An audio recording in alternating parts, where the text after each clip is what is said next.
Next question. Solve the linear equation. You can see here 2x plus y is equal to 5. 3x minus y is equal to 5. This one is first equation, this one is second equation.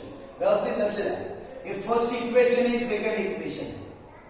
मी काय सांगितलं होतं, equation solve करताना x किंवा y दोघांपैकी एकाचा तरी coefficient same पाहिजे. इथे 2 आहे, इथे 3 सेम आहे का? नाही आहे. इथे y आहे, इथे पण y, इथे सेम आहे बघा. इथे पण y, इथे पण y आहे. मग जर सेम असेल मग साइन चेक करा. इथे प्लस आहे, इथे मायनस आहे.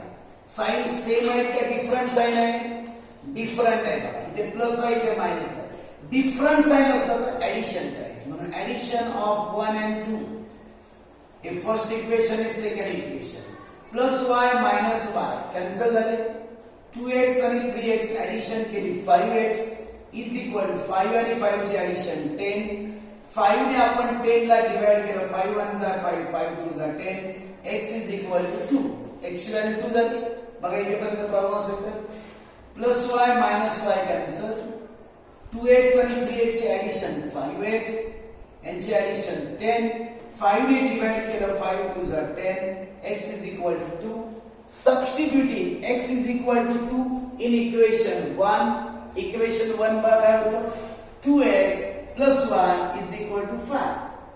2 x ची व्हॅल्यू बघा 2 आहे plus y is equal to 5.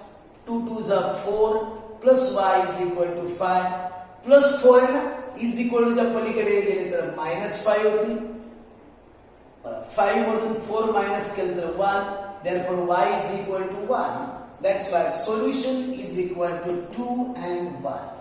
पुन्हा बघा काय प्रॉब्लेम होतं. एक लक्षात घ्या, व्यवस्थित समजून घ्या. इथे प्लस वाय, इथे मायनस वाय, बरोबर आहे. प्लस वाय मायनस वन ने ऍडिशन केली, हे कॅन्सल झालं. इथे ऍडिशन 5x आलं इज इक्वल टू 10. 5 ने डिवाइड केल्यावर x ची व्हॅल्यू आली 2. ही व्हॅल्यू इथे पुट अप केली बघा. x म्हणजे 2, 2 2 जा 4 प्लस 4 इज इक्वल टू च्या पलीकडे गेले -4. 5 मधून 4 मायनस झाले तर 1. मग सोल्युशन आता x इज इक्वल टू 2 आणि y इज इक्वल टू 1. पहिल्यांदा x ची व्हॅल्यू घ्यायची, नंतर y ची व्हॅल्यू घ्यायची. 2 आणि y. दुसरा बघा 3x minus 5y is equal to 16. x minus 3y is equal to 8. दोन इक्वेशन दिसते तुम्हाला. इथे चेक करा. इथे 3x आहे, इथे फक्त x आहे. इथे 5y आहे, इथे 3y. सेम आहे का चेक करा. y पण सेम नाहीये, x पण सेम नाहीये. इथे बघा, इथे y सेम होता बघा. इथे पण y, इथे पण y. इथे मग तसं नाही. इथे 5y 3y नंबर सेम आहेत का? नाहीये. इथे पण सेम नाहीये. मग आपल्याला सेम करून घ्यावे लागेल. आपण सिंपल इथे फक्त x आहे का? इथे 3 आहे ना. मग जर याला आपण 3 ने मल्टिप्लाय केलं, याला 3 ने मल्टिप्लाय केलं 3x येईल का? बरोबर. Multiply by 3 to equation 2. काय लिहिलं बघा, multiply by 3 to equation 2. Equation 2 ला आपण 3 ने मल्टिप्लाय करतो. याला 3 ने मल्टिप्लाय केलं बघा. याला 3 ने मल्टिप्लाय केलं 3x. याला 3 ने मल्टिप्लाय केलं 9y. याला 3 ने मल्टिप्लाय केलं 24. तुम्हाला 3 नेच का मल्टिप्लाय केलं? का इथे 3x आहे, इथे फक्त x आहे. म्हणून याला आपण काय करायचं, 3 ने मल्टिप्लाय केलं. आता चेक करा. इथे 3x आहे बघा, इथे पण 3x आहे. दिसतं का? दोन्ही इक्वेशन मध्ये बघा. 1 मध्ये बघा इथे पण 3x आणि इक्वेशन 3 मध्ये पण 3x आहे. आता साइन चेक करा. याला साइन कोणतं नाही म्हणजे प्लस आहे, याला पण प्लस आहे. मग साइन सेम असेल तर करावं लागतं सबट्रॅक्शन. जसं बघा साइन डिफरंट होती म्हणून आपण काय केलं होतं, ऍडिशन केली होती. साइन वेगळी आहेत ना म्हणून ऍडिशन. इथे मात्र साइन सेम आहे, याला पण प्लस याला पण प्लस. दोन्ही सेम साइन असले की सबट्रॅक्शन करायचे. बरोबर. Subtraction of 1 and 3. मी पहिल्यांदा equation 3x minus 9y is equal 24. हे थर्ड इक्वेशन आणि हे first equation. 3x minus 5y is equal to 16. तुम्ही कुठलं इक्वेशन वर खाली घेऊ शकता, काही प्रॉब्लेम नाही. हे थर्ड इक्वेशन आहे, हे थर्ड इक्वेशन बघा. आणि इक्वेशन नंबर किती आहे, 1 आहे. तर सबट्रॅक्शन करताना लक्षात घ्या ही साइन चेंज करावी लागतात. 1 2 आणि 3 यांची साइन चेंज करायची. याला साइन आहे प्लस मायनस होणार, इथे मायनस आहे प्लस होणार, इथे प्लस आहे ते मायनस होणार. मध्ये गॅप ठेवायची थोडीशी आणि साइन चेंज करून घ्यायची. You have to change the sign of this equation.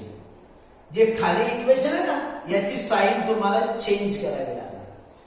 Plus असेल तर मायनस, मायनस असेल तर प्लस. साइन चेंज झाली. आता बघा हे प्लस 3x हे मायनस 3x याला कॅन्सल होईल. हे मायनस 9y हे plus 5y.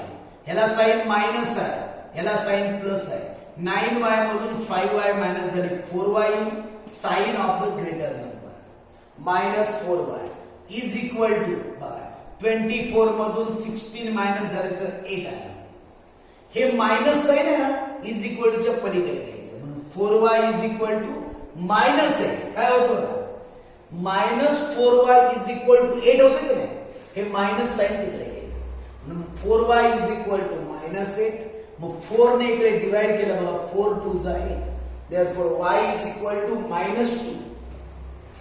Substituting y is equal to minus 2 in equation 2. कुठलं पण इक्वेशन घ्या 1 घ्या 2 घ्या आपण छोटा इक्वेशन घेतलं. x minus 3y is equal to x. x minus 3y is equal to 8. x आहे कसा minus 3.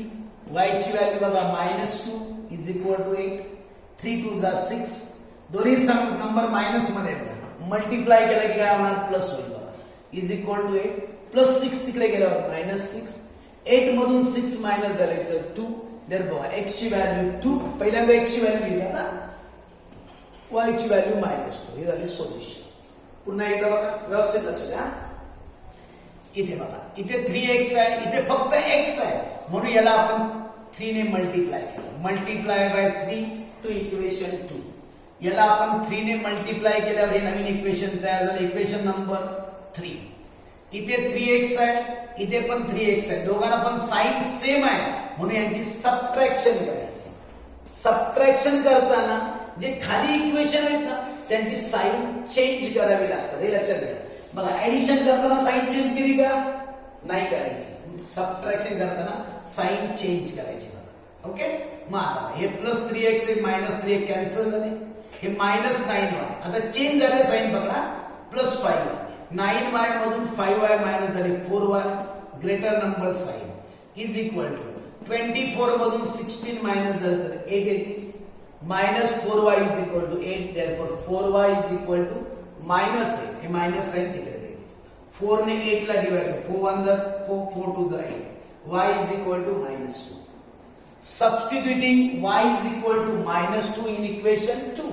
हे पुन्हा मध्ये पण व्हॅल्यू टाकायची. y ची व्हॅल्यू मायनस 2. 3 2 जा 6 प्लस 6 आहे ना दोन्ही नंबर मायनस आहे बघा. मल्टिप्लाय केला प्लस 6 तिकडे गेले तर मायनस 6.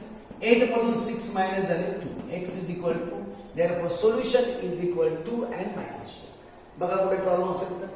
पण एक लक्षात घ्या प्रॅक्टिस खूप इम्पॉर्टंट आहे. प्रॅक्टिस केली तरच जमणार आहे. ओके.